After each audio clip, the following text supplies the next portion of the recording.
சென்னை திருவல்லிக்கேணி ஐசவுஸ் பகுதியில் குடியிருப்பு வாசிகள் தாங்களாகவே முன்வந்து தெருவில் சிசிடிவி கேமரா பொருத்தி குற்ற ஒழிப்பில் காவல்துறைக்கு உதவும் முன்னோடி திட்டத்தை தொடங்கியிருக்கின்றனர். அது குறித்த ஒரு செய்தி தொகுப்பை தற்போது பார்க்கலாம்.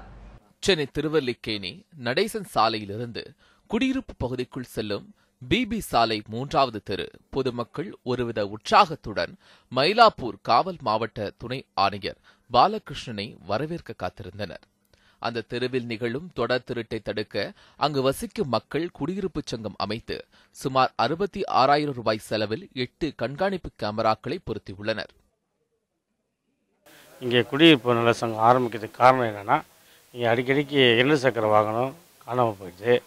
அதே சமயத்தில் அடிக்கடிக்கு ஸ்ட்ரீட் லைட்டிங்கில் ஒயரிங்கில் அவுத்துட்டு போகிறவங்க வரவங்க தெரியாத அளவுக்கு ஒளிஞ்சிருந்து எந்த டைமில் எப்போ வராங்கன்னு தெரிய மாட்டேங்குது.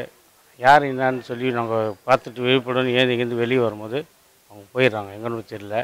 இதை பற்றி பல விஷயமா சொல்லும் போது சரி எல்லோரும் தெருவாசியம் எல்லாம் ஒன்றா கூடி குடியிருப்பு நல சங்கம் ஆரம்பித்து எல்லா தெரு மக்கள்லாம் ஒன்று கூடி முடிவு எடுத்தோம். அதுக்காக தான் கேமரா இங்கே ஃபிக்ஸ் பண்ணிக்கிறோம்.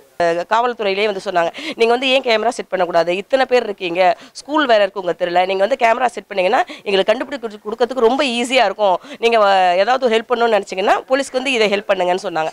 உடனே நாங்கள் எல்லாமே கூடி பேசி இந்த 3வது தெருவில் வந்து நாங்கள் அமைச்சிருக்கோம். இது மட்டுமே இல்லை, எங்கள் தெருவில் மட்டுமே குறைந்தபட்சம் ஒரு 6 சிலிண்டர் காணாமல் போயிருக்கோம், 2 வீட்டில் பணத்திருட்டு போயிருக்கு, இது மாதிரி துணிகள் கூட காணாமல் போயிருக்கு. அதனால இதுமாதிரி நடக்காதுன்னு நாங்கள் நம்புகிறோம். வாட்டர் கேன் ஃபில் பண்ணி வச்சிருக்காங்க பாருங்க, அது கூட காணாமல் போயிருக்கு. என்ன பண்ணுறது? அதனால இனி நடக்காதுன்னு நாங்கள் நம்புறோம். கண்காணிப்பு கேமராக்களின் செயல்பாட்டை துணை ஆணையர் பாலகிருஷ்ணன் தொடங்கி வைத்தார். அப்போது அவர் குடியிருப்பு பகுதிகளில் பொதுமக்களே முன்வந்து கண்காணிப்பு கேமராக்களை பொருத்தியிருப்பது பாராட்டுக்குரியது என்றார். மயிலாப்பூர் கபாலீஸ்வரர் கோவில் திருவிழாவில் பொதுமக்களிடம் திருடியவர்களை பிடிக்க கண்காணிப்பு கேமராக்கள் தான் உதவியதாகவும் துணை ஆணையர் பாலகிருஷ்ணன் குறிப்பிட்டார். இப்போ எல்லா தெருக்களிலும் ஒரு சில இடங்களில் வந்து கேமராக்கள் இப்போ பொருத்திருக்கிறாங்க.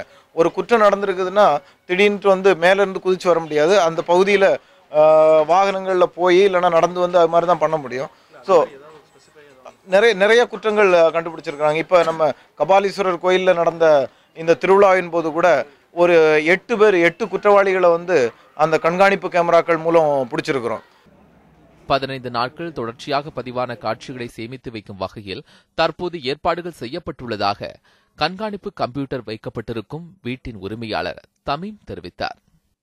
ரெக்கார்டு வந்து பார்த்தீங்கன்னாக்கா இப்போதைக்கு 2 TB ஹார்ட் டிஸ்க் போட்டிருக்கோம். 15 days கெப்பாசிட்டி இருக்குது. அண்ட் 15 days கெப்பாசிட்டியில் வந்துட்டு ஓவர்லாப்பிங் ஆகிடும். So first day last out அப்படின்ற மாதிரி வந்துட்டு 16th day வரும்போது ஃபர்ஸ்ட் டே வந்துட்டு எரேஸ் ஆகிடும். ஸோ அந்த மாதிரி தான் இது வந்துட்டு இருக்குது. அண்ட் தனிப்பட்ட ஒரு சில கிளிப்ஸ் மட்டும் நம்ம வந்துட்டு சேவ் பண்ணி வச்சுக்கலாம், இல்லை டவுன்லோட் பண்ணலாம். அண்ட் அதை வந்துட்டு எடுத்துகிட்டு நம்ம வந்துட்டு வேறு எதுக்காச்சும் எவிடன்ஸ் தேவைப்பட்டுச்சு அப்படின்னாக்கா நம்ம யூஸ் பண்ணிக்கலாம். ஸோ எல்லா விதமான ஃபெசிலிட்டியும் இதில் இருக்குது. மயிலாப்பூர் காவல் மாவட்டத்தில் 2000க்கும் மேற்பட்ட கண்காணிப்பு கேமராக்கள் பொருத்தப்பட்டிருக்கின்றன. உலக அளவில் குற்ற செயல் தடுப்பு நடவடிக்கையில் சிசிடிவி கேமரா பதிவுகள் முக்கிய தடயமாக பார்க்கப்படுவது குறிப்பிடத்தக்கது. குதுப்தீன், நியூஸ் 7 தமிழ், சென்னை.